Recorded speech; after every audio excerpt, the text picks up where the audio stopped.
দূরত্ব ছিল এরকম যে আমার মারে তত মানে বেশি পছন্দ করতাম না, কারণ তার একটা সমস্যা ছিল কি, সে আমার বোনের যে হাজব্যান্ড ছিল তার সাথে একটা ফিজিক্যাল রিলেশন ছিল আমি আমার ছোটবেলার থেকে। কোনো মনে ছিল না, শুধু এটাই মনে পড়ে যে আমার মার সাথে আমার বেশি দূরত্ব ছিল একটা কারণে। আপনার বোনের বিয়ে হয়েছিল মানে কত বছর বয়সে বোনের বিয়ে হয়েছিল, মানে কবে বিয়ে হয়েছিল, কত বছর বয়সে? এটা বলতে পারবো না, কিন্তু ওর বিয়ে হয়েছিল ওর ক্লাস 3-তে থাকে। ক্লাস 3-তে থাকে বোনের বিয়ে হয়েছিল? মানে কিভাবে এটা পসিবল? আপনি কি জেনেছেন পুরো স্টোরিটা আমাকে একটু বলেন তো। আমি পুরো ক্লিয়ার হয়েছি মানুষের কাছ থেকে যে আমার যে বোনের হাজব্যান্ড ছিল ওনার সাথে আমার মায়ের একটা ফিজিক্যাল রিলেশন ছিল। এটা আপনি মানুষের কাছ থেকে শুনতেন? কার কার কাছ থেকে শুনতেন এটা? আমার নানুর কাছ থেকে শুনতাম, আমার খালাদের কাছ থেকে শুনতাম। আমরা তো আমার নানুদের ফ্যামিলিতে বড় হয়েছি। আমার দাদা বাড়ি বরিশাল। আপনার সামনে কিভাবে বলতো তারা? আমি জিজ্ঞাসা করতাম যে ভাইয়া এরকম কেন করে, মা ভাইয়া এরকম কেন করে। হ্যাঁ, তখন আমরা বলতো যে তোর ভাইয়ার সাথে তোর মাসির সম্পর্ক আছে, প্রেম আছে। এগুলো কারা বলতো? আমাকে খালা বলতো, নানু বলতো, মামিরা বলতো। এরা বলতো। তখন আমি বলতাম যে প্রেম কি জিনিস। তখন আমিই ছোট ছিলাম, আমি ততটা হয়তো বা বুঝতাম না। ওকে। তো তখন আমি সবসময় আপনি চেষ্টা যখন করতাম, এগুলো শুনতেন আপনি তো অনেক ছোট ছিলেন। আমার মনে হতো যে ওখানে কি হচ্ছে, ওইটা কি। আমি নিজে চোখে দেখতাম, বুঝতামও। মানে আপনার সামনে ঘটনাগুলো ঘটতো? তো আমি দেখতাম দূর থেকে, মানে বোঝার চেষ্টা করতাম যে ওটা কি হচ্ছে। এমনকি এই রুমের মধ্যে ঢুকলেও দেখতাম ওরকম অবস্থায় কিংবা ওরকমই থাকতো। তো আমি তো তখন আমার নানুরে জিজ্ঞেস করতাম কিংবা আমার খালাদাতে জিজ্ঞেস করতাম যে এটা কেন হয়। ওনারা কিছু বলতো না? না, ওনারা কিছু বলতো না, বলতো তোমার মার সাথে ওনার সম্পর্ক আছে। তাহলে মার সাথে যদি সম্পর্ক থাকবে তাহলে বোনের স্বামী হয় কিভাবে? এরকম আমার মাথার মধ্যে সবসময় এটাই করতো। আর আমার চিন্তা ছিল যে ওটা এখন কি হচ্ছে। এই জন্য আমি আস্তে আস্তে বড় হলাম। তখন ক্লাস 6-এ যখন পড়ি তখন একটা ছেলের সাথে আমার সম্পর্ক হয়। এগুলো নিয়ে আপনি আপনার মাকে কখনো জিজ্ঞেস করেননি? মাকে কখনো জিজ্ঞেস করিনি। আপনার মা কি জানতো যে আপনি তা দেখছেন? হ্যাঁ, আমার মা জানতো আমি দেখছি, এবং আমার ফ্যামিলির সবাই জানতো। আমার বাবা থেকে শুরু করে সবাই জানতো। বাচ্চা শান্ত পানি মাঝখানে জঙের মাছ, আর উনি হচ্ছে বড় পানি হয়, পানির আছে কি। এভরিবডি সবাই জানতো। জানার পরেও বিষয়গুলো নিয়ে কোনো কথা হতো না, কোনো ধরনের কোনো ঝামেলা হতো না ফ্যামিলিতে। পুরো ফ্যামিলি তারপরে ডিপেন্ড করতো কার উপর? আপনার দুলাভাইয়ের উপর। আপনার পুরো ফ্যামিলি ভদ্রলোকের উপর ডিপেন্ড করতো ইকোনমিক্যালি? জি। এই জন্য কেউ কোনো কিছু বলতো না? না, কিছু বলতো ডিপেন্ড করতো। মানে কি ধরনের ডিপেন্ড করে? টাকা পয়সা দিয়ে হেল্প করতো। আমাদের তো কোনো ভাই নেই, কাজের কোনো নাই। আব্বাও তো সেরকম বেশি কাজ করতে পারতো না, এর জন্য আমার ভাইয়াদের সাহায্যই করতো। বাবা ওটাও জানতো? হ্যাঁ, আমার বাবা জানতো। এবং জানার পরেও তো কখন এগুলা নিয়ে কোনো ধরনের মনোমালিন্য, কোনো ধরনের ঝামেলা আমি কতটা বুঝতাম না, বুঝতে পারতেন না।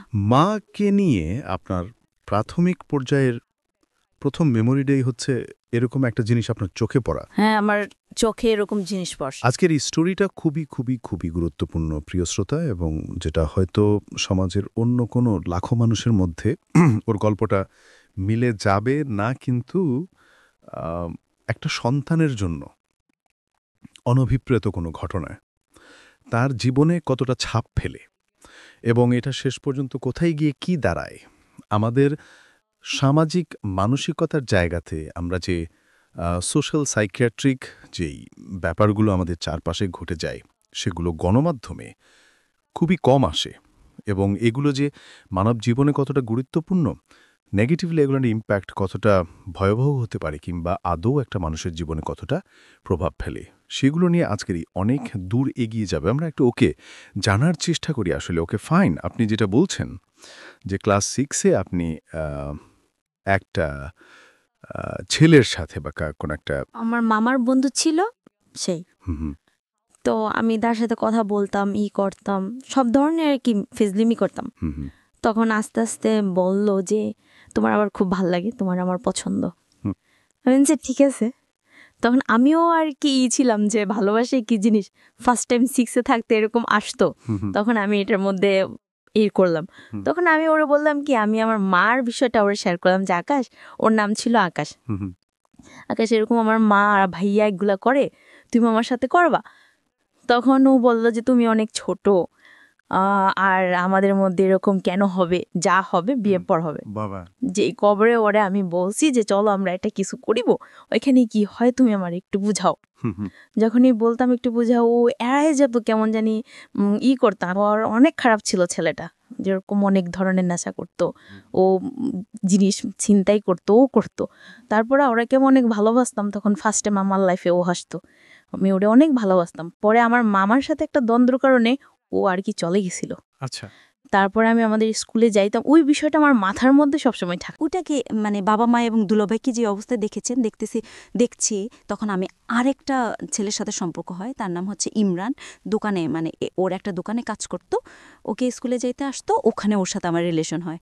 তখন আমি ওকে বললাম যে একটা কিছু করি, তো বলতো কি বিয়ে করতে হবে, তাহলে যদি বিয়ে করতে চল। আমার সবসময় ধারণা ছিল যদি বিয়ের পরে এই জিনিসটা হয় তাহলে ইমরান আমি যেভাবে বিয়ে করব জাস্ট বোঝার জন্য। আপনার ওই বিষয়টার প্রতি এক ধরনের কিউরিওসিটি গ্রুপ। আর সব সময় মাঝার মধ্যে খেলতেছে ওটা কি হচ্ছে, ওখানে কি হলো, এটা আমি ওইটা চাই। আকাশ বলল যে বিয়ে না করে এটা করা যাবে না, এই জন্য আমি চিন্তা করলাম যে আমি এটা বিয়েই করব, সে যেই ছেলেই হোক। বিয়ে জিনিসটাকে আপনি বুঝতেন না, আপনি এই বিষয়টা মার সাথেও কখনো শেয়ার করেননি, বড় বোনের সাথেও কখনো শেয়ার করেন? আমি কারোর সাথে শেয়ার করি নাই। কেন কারোর সাথে করেননি? আমি মার সাথেও কথা বলতাম না, বড় বোনের সাথেও কথা বলতাম না, খুব কম। বড় বোনের সঙ্গে তুমি কেন কথা বলতেন? সবকিছু জানতো তো, জানার পরেও এসে এই বিষয়গুলোর নাম আচ্ছা, বুঝতেন ব্যাপারটা খারাপ? হ্যাঁ অবশ্যই, কারণ যেখানে ঘরের আড়ালে হইতেছে একটা কোণে হচ্ছে, অন্ধকারে হচ্ছে, তখন কেন এটা হবে না? আমার নানুদেরকে জিজ্ঞেস করলে বলতো যে এরকম এরকম ভালো না, উল্টাপাল্টা কথা বলতো। তো এগুলো নিয়ে আপনার মার সঙ্গে নানুদের সঙ্গে কোনো কথা? খালার সাথে সবসময় প্রশ্ন করতাম, কিন্তু মার সাথে তত বেশি আমার মনে পড়ে না, হয়তো বা করছি কি করি নাই, কিন্তু আমার মনে পড়ে না যে মাকে কখনো প্রশ্ন করছি যে মা তুমি এটা কেন করছো। এবং এই কৌতূহলের কারণে আপনি একটা ছেলেকে প্রপোজ করলেন যে বিয়ে করবেন, বিষয়টা কারণ ও বলছে যেগুলো বিয়ের পরে হয়, আপনার কিউরিওসিটির জায়গা থেকে। সে আমাকে বলছিল যে বিয়ের পরে হবে, সো আমি বলছি ঠিক আছে তাহলে আমি বিয়ে করতে চাই। ও ঘোরাইতে ঘোরাইতে 7 মাস কেটে গেল। 7 মাস পরে ওর আমি খুব জোর করলাম যে আমাকে এখন বিয়ে করতেই হবে, তখন আমি বাসা থেকে পালায়ে গেলাম। পালায়ে ওর একটা ফ্রেন্ডের বাসায় গেলাম, যাওয়ার পরে এসে রাতের বেলা অনেক দূর ওর ফ্রেন্ডের বাসায়, ওদের বাসা আমাকে নেয় নাই, মানে ও বেশি বড়রা দুজন, মানে 2 বছরের বড় ছোট এরকম হবে। আর তত বেশি ভালো কাজও করে না যে আমার চালাইতে পারবে। তারপরও ফ্যামিলির রহমতেই বিয়ে করছে আমার। ওই যে ওর সাথে আপনার বয়সের ডিফারেন্স কত ছিল? 2 বছর। মাত্র 2 বছর। তখন আপনি ক্লাস 6-এ পড়েন, তার মানে আপনার বয়স যদি 11 হয়ে থাকে তাহলে ওর বয়স 13 থেকে 14 বছর। না, তখন আমি ক্লাস 8-এ পড়ি। তখন আপনি ক্লাস 8-এ পড়েন, ওকে। তার মানে আপনিও নাবালিকা এবং সেও নাবালক বলা যেতে পারে। তখন আমার সে 2 বছরে বড় হলে ওর বয়স 16 বছরের মতো হবে। আর আমিও তখন 14 মতিতে। ওকে, বলুন তারপর। বিয়েটা আপনারা কোথায় করলেন, কিভাবে করলেন? তারপরে আমাদের ওই রাত্রেবেলায় আমি ওরে বললাম যে এখন তো কিছু করতে পারো, তো ওর বলতেছে যে হ্যাঁ অবশ্যই করতে পারি। তখন আমাদের মধ্যে হলো, তখন আমি বুঝতে পারলাম যে এই জিনিসটা এটাই, তাই এটার মধ্যে তেমন কোনো কিছুই না, এটাই। তখন আমি আমার মার প্রতি আমার তত আরও বেশি ক্ষোভ হলো, ঘৃণা হলো, যেই কাজটা তো হাজব্যান্ড করতে পারে, তা আমার মার দুলাভাই কেন করবে। এরপর ওর বাসা বাড়িতে নিয়ে গেল 3-4 দিন পর, ওর ফ্যামিলি থেকে মানতে চায় না, তারপরও মেনে দিল। মানে বিয়ে করার পর আপনার ফ্যামিলিতে জানালেন যে অনেক ঝামেলা করতেছে, ওই যে মাসে মামা আসছে, মামা এসে তো মনে হয় কি চিঠি চাইতেছে, করতেছে, ও করতেছে, ওর নামে কেস করবে। আমি পরিবারকে বলেছিলাম আকাশের সাথে আমার বিয়ের ব্যাপারে। সবাই বলেছিল ঠিক আছে, বিশেষ করে মা আর বোন, কিন্তু বাবা কখনো আমার কথায় কিছু বলেননি। আমি যখন চলে এলাম তখন বলেছিলাম আকাশের সাথে আমার বিয়ে দিতে, কিন্তু এখন তারা রাজি হচ্ছে না। এখানে একটা বিষয় আপনাদেরকে আমি একটু নোট করি, প্রিয়শ্রোতা, আমাদের মানে পারিভাষিক এবং সাইকিক সামাজিক জায়গা থেকে সেক্সুয়াল এডুকেশন বা কি বলা যেতে পারে এটাকে, যৌন শিক্ষা আমরা যেটাকে বলি, সেটা প্রপারলি হয় না, কারণ আমাদের সোসাইটিতে এটাকে ট্যাবু মনে করা হয় এবং এটা একটা গোপন বিষয়। এটাকে নিয়ে কথাবার্তা বলা সন্তানদের সামনে কিংবা এই বিষয়টা নিয়ে এইভাবে ওপেনলি একটা কথা হতে পারে, এই বিষয়গুলো আমাদের সমাজের চোখে ভালোভাবে দেখা হয় না।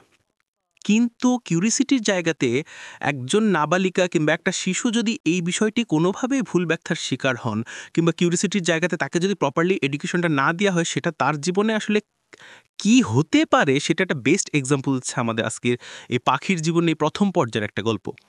শুধুমাত্র একটা অবৈধ সম্পর্ক যেটা বোঝে না, অবৈধ সেটাও সে বোঝে না, এরকম একটা সম্পর্ক দেখে তার ভেতরে কিউরিয়াসিটি হয়েছিল যে আসলে জিনিসটা কি, এটা আমি বুঝতে চাই, এবং তার জন্যেই সে বিয়ে করে ফেলেছে। না, সে বিয়ে জানে আর সে জানে শারীরিক সম্পর্ক জানে।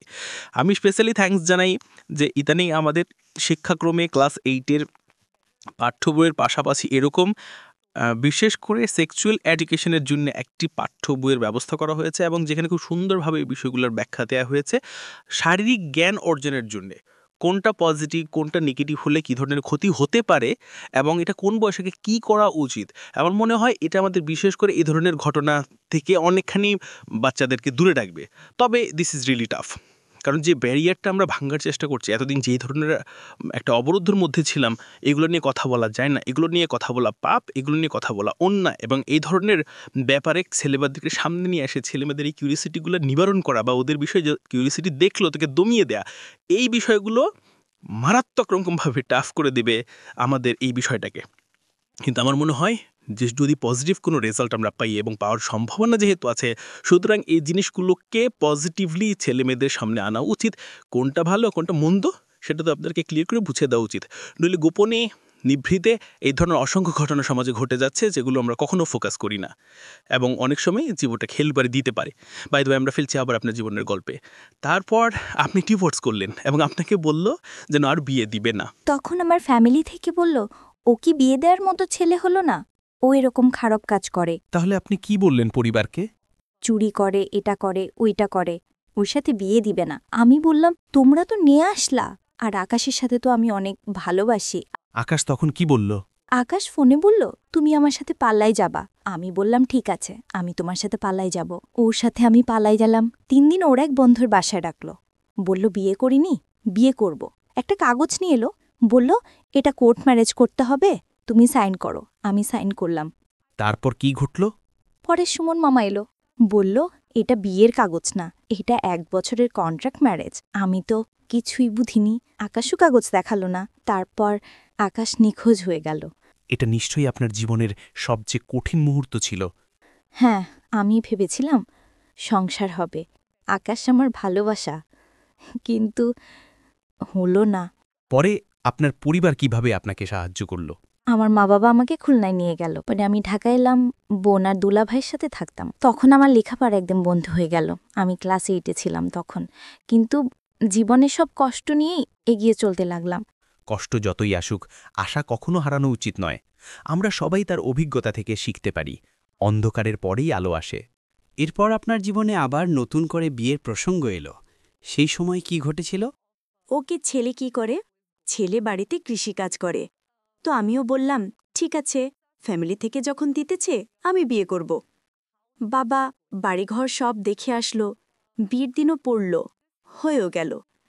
কিন্তু তার বাড়িতে গিয়ে দেখি আসল বাড়ি না, চাচার বাড়ি দেখিয়েছে। মানে আপনার পরিবারকে আসল বাড়ি দেখানো হয়নি? হ্যাঁ, বিয়ের পরে আমাকে উঠালো এক ভাঙা ঘরে। ঘরটা একদম হেলে পড়ে যাবে, উপরে টালি, নিচে সুতি বাঁশের বেড়া। আমি তখন হাজবেন্ডকে জিজ্ঞেস করলাম, এটা কেন? সে বলল, চাচার বাড়ি আর আমার বাড়ি কি আলাদা? আমি বললাম, কথা তো আলাদা। আমি যে ঘরে থাকব সেটা যদি ভালো না হয় আমি কেমন করে থাকব? তখনও আপনি চুপচাপ মেনে নিলেন? হ্যাঁ, আমি মেনে নিলাম চুপচাপ। জীবনে অনেক ভুল করেছি। তাহলে বিয়ের আগে কি সত্যিটা জানানো হয়েছিল? আমি ছিলাম মেরিড পারসন, সে আনমেরিড ছেলে, কিন্তু তাকে বলা হয়েছিল।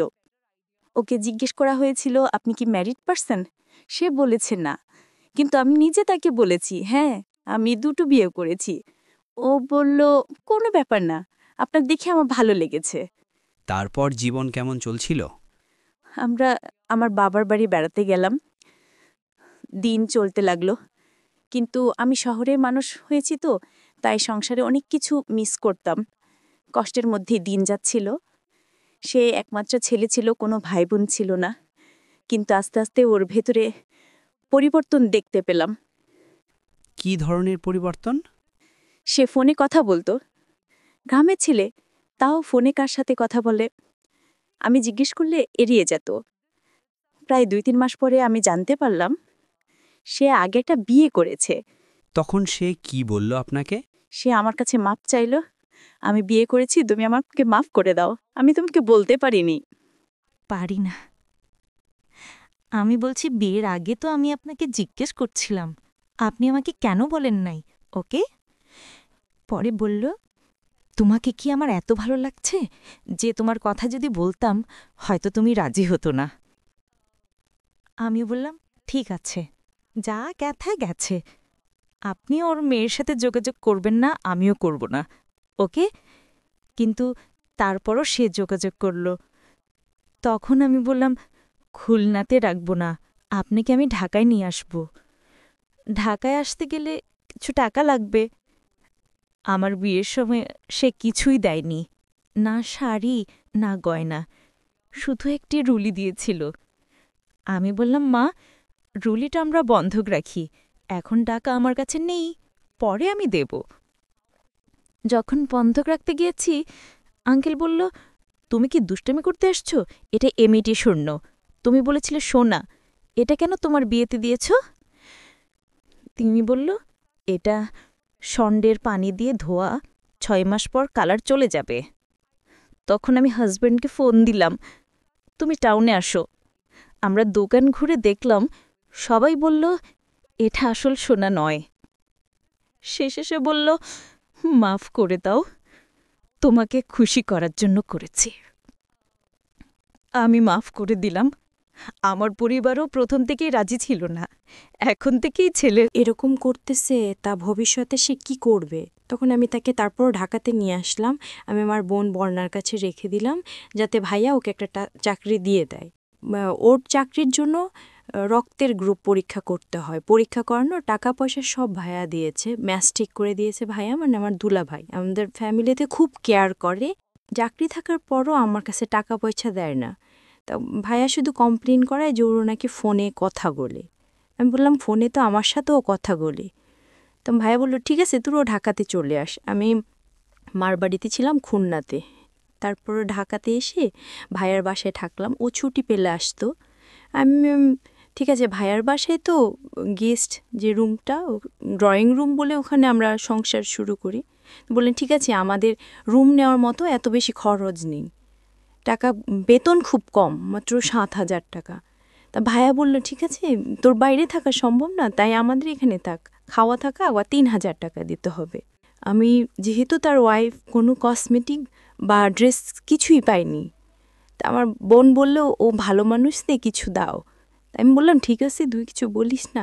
ভাইয়া আমাকে ড্রেস জানার গিয়ে দেয়, স্যালারি 7,000, খাওয়া থাকে 3,000। বোনরা দেওয়ার পরে যে কয়টা তো ও বাড়ি পাঠা দিত, মানে অপুর বাড়িতে অনেক দেনা ছিল। আচ্ছা আচ্ছা। তো আমি বলতাম যে কবে শেষ হবে, আর আমাদের ঢাকা আসতে আমরা কি আজীবন ঢাকাতেই থাকবো? তোমার বাড়িতে একটা ঘর নাই, ঘর এরকম টুকটাক আর কি ঝগড়া হতো। তোমার হাজব্যান্ড ওয়াইফ যে একটা ভালোবাসা, এটা কখনো আমি পাইতাম না। সব সময় মানে চিন্তা করতে কি এত চিন্তা করো তুমি, চিন্তা করে দাও, কোনো কিছু বের করতেই পারা না। তখন আমার দুলা ভাইটা বললাম, ভিয়া আমার একটা চাকরি ব্যবস্থা করে দাও। তো আমার বললো যে এইটা তুই পাশ করিস না, এই যে পরীক্ষা দিয়ে চলে আসছে, এখন কি চাকরি দিব? তো ভাইয়ের হুসুমও বলতাম যে একটা চাকরি দাও, একটা চাকরি দিয়ে দাও। তখন ও যে কোম্পানিতে চাকরি করে, ফরেনার কোম্পানিতে, ওর একটা ম্যাডাম ছিল। তা ম্যাডামটা বাচ্চা কাচ্চা হইতো না, তার হাজব্যান্ডও বাড়িতে থাকতো, সেখানে একা থাকতো। তা আমার তার কাছে রেখে আসছিল, মাসে 5,000 টাকা স্যালারি দিবে, অল টাইম তার সাথে থাকতে হবে। ওকে। তো এরকম আমি থাকতাম। তখন আমার হাজব্যান্ড ডাইরেক্ট বলতেছে, বাসায় কাজ দিচ্ছেন, এই করছেন। কিন্তু আমি বাসায় কাজ করতাম না, শুধু তার সাথে থাকতাম। সাথে থেকে আপনার কাজটা কি ছিল, তার যেরকম ল্যাপটপটা ক্যারি করার, হ্যাঁ, এটা আমি নিতাম। কিংবা হাতে কোনো পার্স আছে, এটা আমি নিয়ে ওনার সাথে থাকতাম, কারণ উনি একা একা থাকতে পারতাম না। যেখানেই যেত আমাকে নিয়ে যেত, আমাকে বলতো যে আমার বোন, ওনার ইংরেজিতে কি বলতো আমি জানি না, ওনার সুন্দর সুন্দর ড্রেস কিনে দিত, যে ওনার সাথে যেটা পরে আমি বের হতে পারবে, এরকম করে, মানে ওনার মতো করে উনি রাখতো। তখন আমার হাজব্যান্ডের আমার ভাইয়ের সাথে অনেক অশান্তি করলো। তখন আমার ভাই বললো, ঠিক আছে, তোমার চাকরি করতে হবে না, তুমি চলে যাও। তখন আমি বললাম যে ঠিক আছে, আমি চাকরি করব না। তখন আমি বলতে থাকতাম যে আমার কোনো কাজও করতে দিলে না, তোমাকে হেল্প করব তাও তুমি করতে দিলে না। আমি তাকে কিন্তু হেল্প করতাম, আমি যে 5,000 টাকা পেতাম তার থেকে 2,000 টাকা করে আমি দিতাম, আমার 3,000 টাকা আমি রাখতাম। তখন আমার হাজব্যান্ড বলতো যে কি এমন কাজ করতাম, মানুষের বাসায় কাজ করতাম, এরকম করে বলতো। তা আমি বলতাম, এসব কথা বলবা না, আমি কি কাজ করি তুমি জানতাম না। কিন্তু ওই যে ফরেনার ছিল, উনি বলছে, তুমি আমার সাথে 1 বছরে যদি থাকো, তোমার লাইফটা পুরো আমি ওকে করে দিয়ে যাব। তখন চলে আসছি, তখন বাসায় রান্না বান্না করে খাই, তাই এরকম করে আমার হাজব্যান্ড ওই মেয়ের সাথে যোগাযোগ করে, আগের ওয়াইফের সাথে। আর বললাম যে তুমি এরকম কেন তার সাথে কথা বলো? পরে এক কথা বলার সাথে সে তার কাপড় চোপড় নিয়ে আমার হাত থেকে নেমে চলে গেছে। ওকে। যার পরে এটা মেসেজ উঠছে। তখন আমি ফোন দিয়ে বললাম, আমার ফোন রিসিভ করা, বললো কি, তুমি যদি আমার সাথে আসতে চাও তাহলে এখন আসো। আমি আমার ফ্যামিলিরে বললাম আমি কি করব, তোমরা দেখে শুনেই বিয়ে দিছো, সে প্রথম যদি এরকম করতেছে আমি কি করব এখন? বলে তার সাথে তুমি কোথাও যাও না, তুমি তোমার ভাইয়ের বাসায় থাকো। তখন আমি আমার ভাইয়ের কাছে, বোনের কাছে থাকতে লাগলাম। আমারে প্রথম 2-1 দিন, 4-5 দিন, 1 মাস 2 মাস ফোন দিছে, পরে আমার কোনো ফোনই দিত না। তখন আমার ভাইয়ারে বলার পরে ভাইয়ার ইটুফোর্স যে সিকিউরিটি সার্ভিসটা আছে ওখানে যোগাযোগ করে আমার একটা চাকরি নিলাম লেডিস সিকিউরিটি গার্ডে। তারপরে ওখানে আমি চাকরি করলাম 1 বছরের মতো। 1 বছরের মধ্যে আমি তার সাথে মিশতাম না, আমি অফিস বাসা অফিস ঢাকার শহর। মানে এই সময় হাজবেন্ডের সাথে কোনো সম্পর্ক নেই, কিন্তু না না না না না না না না ঢাকা শহর সম্বন্ধে আমার কোনো ধারণাই নেই। বোরকা পরতাম, বেশ বাসা থেকে যেরকম বড় বড় জামা পরতাম, গ্রামে থেকে যেরকম আসতাম ওরকমই ছিলাম। 1 বছর পরে আমার ওই যেখানে চাকরি করতাম ওইখানে একটা ল্যান্ড ওনার ছিল, ল্যান্ড ওনার ওখান থেকে আমারে সে অফার করে তার সাথে, মানে ওই বিল্ডিংয়ে ল্যান্ড ওনার আমার প্রপোজ করে যে মানে বিভিন্নভাবে তুমি দেখতে অনেক সুন্দর, তোমার লুকিংটা অনেক, তোমার দেখতে খুব ভালো লাগে। ওহো, এটা তো বেশ বিব্রতকর পরিস্থিতি। মানে উনি আসা চায়, আমি সালাম করি, স্যার আসসালামু আলাইকুম, আমার লিফট আমি ধরে দেই, উনি উঠে। ল্যান্ড ওনার যেহেতু আবার আসলে ওনার হাতে যেহেতু কিছু থাকে ওটা আমি ক্যারি করি, এই জন্য উনি ডাকলো তুমি একটু উপরে আসো, 13 তলায় আসো। আমি গেছি দিতে, পরে বলতেছে তোমার লুকিংটা অনেক সুন্দর, তোমার আমার খুব ভালো লাগে, তুমি আমার সাথে গোবা, একদম ডাইরেক্ট। বাহ, এটা তো সত্যিই বেশ অস্বস্তিকর পরিস্থিতি। মানে উনি প্রতিষ্ঠানেই কাজ করতেন, সেখানে ওনার তো একটু ভয়ে ডোর কিছু করা উচিত ছিল। মানে উনি ডিরেক্ট এভাবে দেখে নেবেন আপনার অ্যাটিটিউডের মধ্যে কোনো কিছু আছে কিনা এরকম, যে কারণে আমি সবসময় অনেক রুটস ছিলাম, আমার সাথে কেউ কথা বলতেও সাহস পেত না। আমরা কী করে মেয়ে ছিলাম, আমাদের সাথে কোনো ছেলেরাও কথা বলতো না, আমাদের যে ছেলে গার্ডগুলো ছিল সেও কথা বলতো না। পরে আমি বললাম স্যার কি জাস্ট তোমাকে আমি দেখলাম যে তুমি তোমার জায়গায় কেমন অনেস্ট। ওনার কথাটা অনেক তাড়াতাড়ি ফিরাই নিল। তারপর বললো আমার এখানে চাকরি করো, এখানে তো অনেক 13 তলা বিল্ডিং, অনেক ভালো ভালো লোকের আসে, তুমি কি কি করো না করো, এই জন্যই তো দেখলাম ভালো তুমি থাকতে পারবো। ওকে, খুব ভয় পাচ্ছি। আমি বললাম স্যার আপনি আমাকে কেন ডাকছেন, আমি জানি কি হয়েছে না। পরে স্যারের বললাম স্যার আপনি আমার বাবার বয়সের, সেরকম এরকম ব্যাপার, তাহলে তোমার ওখানে যা ঠিক হবে না, তুমি রিজার্ভে থাকো। রিজার্ভ মানে বিভিন্ন জায়গায়, যেমন সোনারঘাটে, এডিসন, যেমন পার্টি টার্টি হয়, এখানে ডিউটি করলে তুমি ডিউটি করো, তখন বাসায় থাকবা। তোমার স্যালারি 6,000 টাকা, 900 টাকা স্যালারি পাইতাম, ওখান থেকে 600 টাকা চলে আসছে। ওখানে বিভিন্ন ছেলেদের সাথে ডিউটি করতে হইতো। আমি ওখান থেকে খারাপ হয়ে গেলাম, মানে রিজার্ভে যাওয়ার পরে।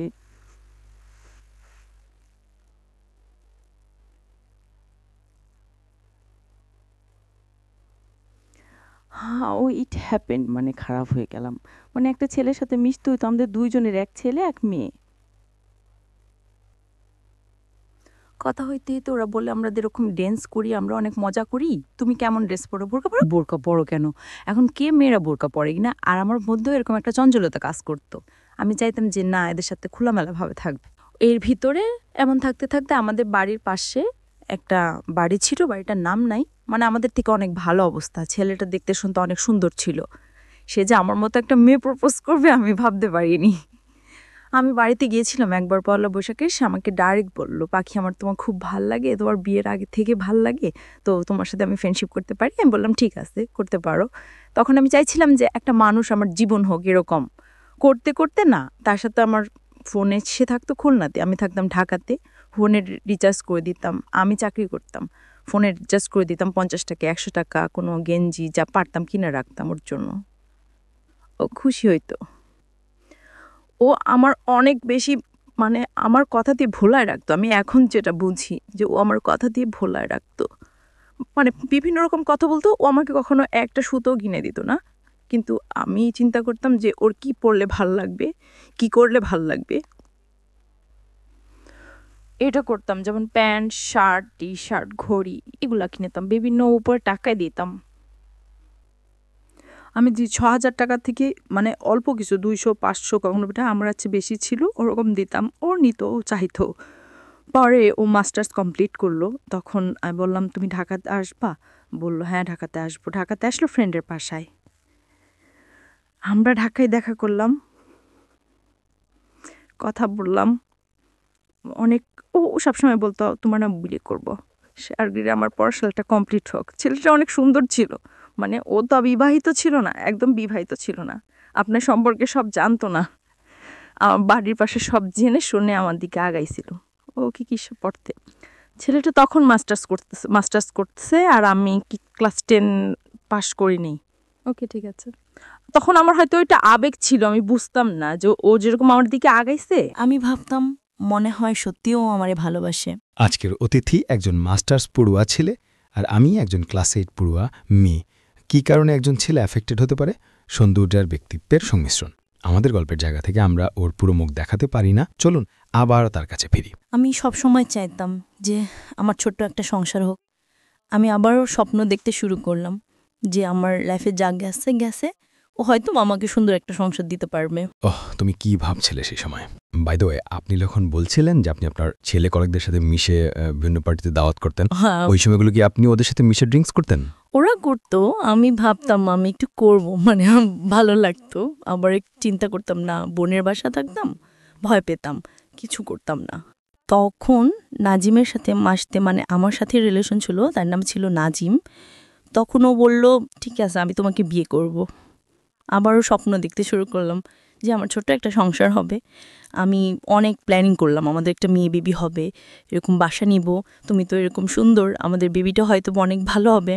অনেকভাবে প্ল্যানিং করলাম। পরে আস্তে আস্তে দেখি ও ফোনে আমার সাথে তত সময় দেয় না, ফোনে ততটা সময় মিলছে না। কিন্তু ও সব কিছু জানতো আপনার সম্পর্কে? বিশেষ করে 2টো বিয়ে হয়েছে, ও সংসার করেছিলেন আর আমার ফ্যামিলি অবস্থা সবই জানতো। সব জানতো। ও কি শুধুমাত্র আমার সঙ্গে প্রেমের সম্পর্কই ছিল নাকি আলাদা কোনো ইন্টেনশনও ছিল? কোনো ধরনের ইন্টেনশন ছিল না। আমি ফোনে টাকা ঢুকাই দিতাম, ও ফোনে কথা বলতো অন্য মেয়ের সাথে। আমি কখনো ওর ফোন রিসিভ করতাম না, কারণ আমি যে কোম্পানিতে চাকরি করতাম ওখান থেকে ফোন আমাকে দেওয়া হয়েছিল। মানে ওখান থেকে আমি ফোন করলে বিল আসতো, আমি তখন ওর ফোনে শুধু ফোন করতাম। অল টাইম তখনও ফোন রিসিভ করিনি, চিন্তা করতাম ব্যাক আর কি করব, আবুকে আমি টাকা দিই। ওরা বন্ধুবান্ধবী আমারে ফোন দিত, বলতো আজকে না আমার ফ্রেন্ডের সাথে আমাকে পার্টি দিতে হবে, আমার কয়টা টাকা দিবা? 500 টাকা দাও না। তখন আমি এভাবে সবসময় টাকা পয়সা দিতে থাকতাম। পরে একটা সময় বললাম, আমার ফ্যামিলি থেকেও জানাজানি হয়ে গেল ব্যাপারটা, যে তুমি আবারও একটা ছেলের থেকে এরকম করে পড়তেছো, তোর হাজব্যান্ড আছে। তখন আমি আমার ফ্যামিলির বকাবকি শুরু করলাম, কি হাজব্যান্ড, তোমরা কি দেখে দিছো? তখন ও নাজিম আস্তে আস্তে দূরে সরে যাইতেছে, আমাকে বলতেছে ডাইরেক্ট তুমি আমার ফোন করবা না, কখনো ফোন দিবাও না, কোনো কারণ ছাড়াই। তুমি সবসময় ফোর্স কথা বলি, কি করি না করি তুমি আমার একটা। প্রিয়সতা, এখানে আমরা একটু ছোট্ট ব্রেক নিচ্ছি। আমরা ঠিক 12:03 ফিরবো। আপনারা সবাই শুনছেন close up presence hello 8920 episode FM 89.2। আজকে পাখি তার জীবনের গল্প বলতে এসেছি। ওকে দেখার জন্য আপনারা ফেসবুকে আসতে পারেন। আমাদের ফেসবুক ঠিকানা www.facebook.com/abcfm 89.2। এছাড়াও আপনি আমাদের ফেসবুক পেজে আসতে পারেন, KBRI স্পেলিং KBRI। ফিরে আসছি 12:06। প্রিয়সতা, আপনারা সবাই শুনছেন হ্যালো 8920 ABC রেড FM 89.2। আমি আর জি কে রয়েছি আপনার সঙ্গে। আজকে পাখি রয়েছে তার জীবনের গল্পে। আপনাদের যদি জীবনের গল্প বলার জন্য মন চায়, ফোন করুন আমাদের 0916389292। পাখি আপনার কাছে ফিরছি। পাখিকে দেখার জন্য আপনার ফেসবুক পেজ আসতে পারেন। আমাদের ফেসবুক ঠিকানা www.kpriyafacebook.com। রিপুনের সাথে কোনোভাবেই যোগাযোগ নাই, মানে আমার হাজব্যান্ড কোনো যোগাযোগ করে না। তখন আমি নাজিমকে বললাম বিয়ে করবা না? তখনও বলল ভালোবাসলে যে বিয়ে করতে হবে এমন কোনো কথা আছে? তোমারটা আর আমারটা কি একসাথে ম্যাচ করে? এত দিন পরে সে বলল ভালোবাসলে বিয়ে করতে হবে। কিন্তু তোমায় আমার অনেক ভালো লাগে, তোমায় আমি অনেক ভালোবাসি, কিন্তু তোমাকে আমার বিয়ে করা সম্ভব না। আমি অনেক বেশি ভালোবেসে ফেলছিলাম, মানে আমি যাকেই ভালোবাসি অনেক বেশি ভালোবেসে ফেলি, কিন্তু সবাই আমার সাথে মানে বুঝতে পারতাম না যে আমার সাথে এরকম প্রতারণা করতেছে। তখন আজিম ফোন দেই, ফোন ধরে না, ফোন দেই, ফোন ধরে না। তখন আমার যে ফ্রেন্ডরা ছিল ওদের সাথে মিশলাম, কলিগ যারা ছিল তাদের সাথে মিশলাম। মিষ্টি মিষ্টি বললো ড্রিঙ্কস করা ভালো লাগে। পরে আমি এক পর্যায়ে ড্রিঙ্কস করলাম। ড্রিঙ্কস করলে সত্যিই ভালো লাগে। মানে নাজিমের বিষয়ে যে কষ্টটা আমার পুরা মার দিক দিয়ে কষ্ট কিংবা হাজবেন্ডের দিক দিয়ে কষ্ট, আমার কোনো কষ্টই নেই। পুরা জমে ড্রিঙ্কস করলাম। এমন ড্রিঙ্কস করতেছি আমার মধ্যে চেঞ্জ দেখে আমার দুলাভাই আমার দিকে হাত বাড়ালো। যেরকম আমার বোন অফিসে গেছে, হঠাৎ আমার এসে পিছন দিয়ে ধরলো, বলল তোকে আমার খুব ভালো লাগে, তোকে ভালোবাসি। তখন আমি আমার বোনকে বললাম বোন তুই কোথায়? বোন বলল বাসায়। বাসা আসার পর আমার কাছে টাকা ছিল, ওর কাছ থেকে টাকাটা নিয়ে আমি বাসা চলে গেলাম। এরপর আরেকটা মেয়েকে নিলাম, মেয়েটার নাম ছিল মেঘলা। ও ওকে নেয়ার পর ও আর আমি থাকতাম। ওখান থেকে আরও সুন্দরভাবে ড্রিঙ্কস করতে পারতাম। বাসায় কখন আসলাম কখন গেলাম ড্রিঙ্কস করে চিল্লাইতাম কাঁদতাম, নাজিম নাজিম করে ওরও ফোন দিতাম, কোনোই উত্তর ছিল না। আমি তখন 200 টাকা দিতাম, ও 200 টাকা দিত, এরকম করে একটা বোতল কিনে নিই, খেতাম, বাসায় যেতাম, মাতলা করতাম। এরপর রিজার্ভে ছিলাম। পরে নতুন একটা পোস্ট লাগলো, গেল বছর। ওই বছর 1 তারিখে পোস্ট লাগার পরে আমার জুন কমান্ডারের সাথে পরিচয় হলো। ঠিক আছে, আপনার জন্য আমি ডিউটি করব। খ্রিস্টান প্রতিষ্ঠানে দিল, আমি ওখানে ডিউটি করতাম। 2টা মেয়ে, আমি আর একটা মেয়ে, ওই বাসায় থাকতাম। আমার হাজব্যান্ড সব দিক দিয়ে যোগাযোগ বন্ধ ছিল, কোনোভাবে যোগাযোগ করতো না। আমার স্যার আবার আমার হেল্প করতো, মানে আমি ঠিকমতো বাসায় যাচ্ছি কি না, কী করতেছি না করতেছি, এই বিষয়গুলো সে দেখতো। এরপর আমি ড্রিঙ্কস করতেছি, অনেকভাবে বাধা দিত, পাখি আপনার ড্রিঙ্কস করবেন না। আমি বললাম, আমি আপনার কথা কেন শুন, আমি আপনার কথা শুনবো না, আমি একজনকে ভালোবাসি। আমি এত বেশি ভালোবাসতাম, চিল্লাপাল্লা করতাম, রাস্তাঘাটে চিল্লাপাল্লা করতাম।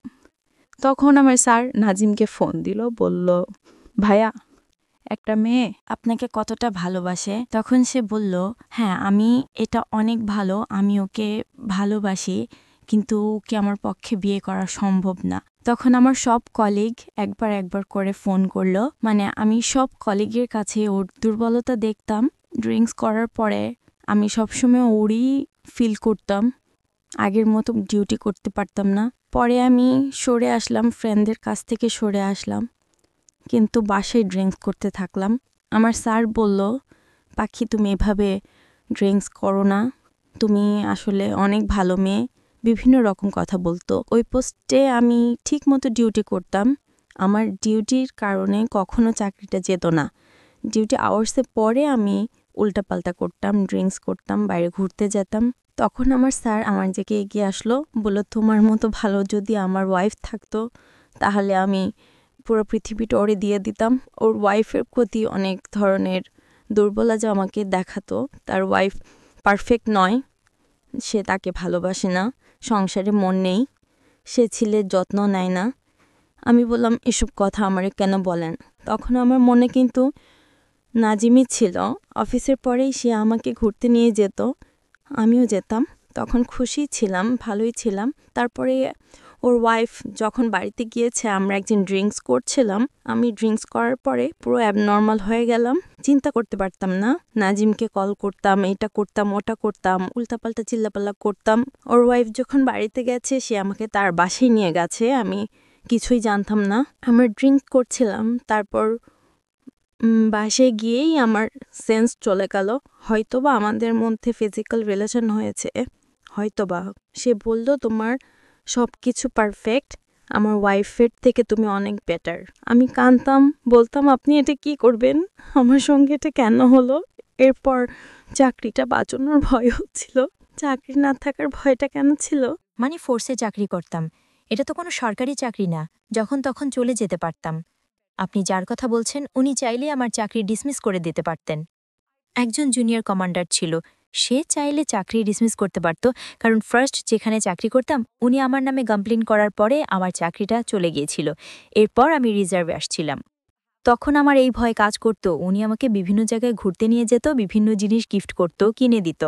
আমি এগ্রি করে গেলাম, হ্যাঁ আমি এগ্রি করে গেলাম। নাজিমের এপিসোডের পরে সে খুব দ্রুত আমার লাইফে ঢুকে পড়েছিল। ফার্স্ট টাইমে আমি বলেছিলাম, আপনাকে আমি কখনো ভালোবাসবো না, আপনার ওয়াইফ আছে। সে অনেক চেষ্টা করেছিল, কিন্তু তার ওয়াইফ পারফেক্ট ছিল না, তার ভাষা অনুযায়ী সে সঠিকভাবে কাজ করত না। আমি বুঝতাম সে তার ওয়াইফকে ভালোভাবে রাখতে পারছে না।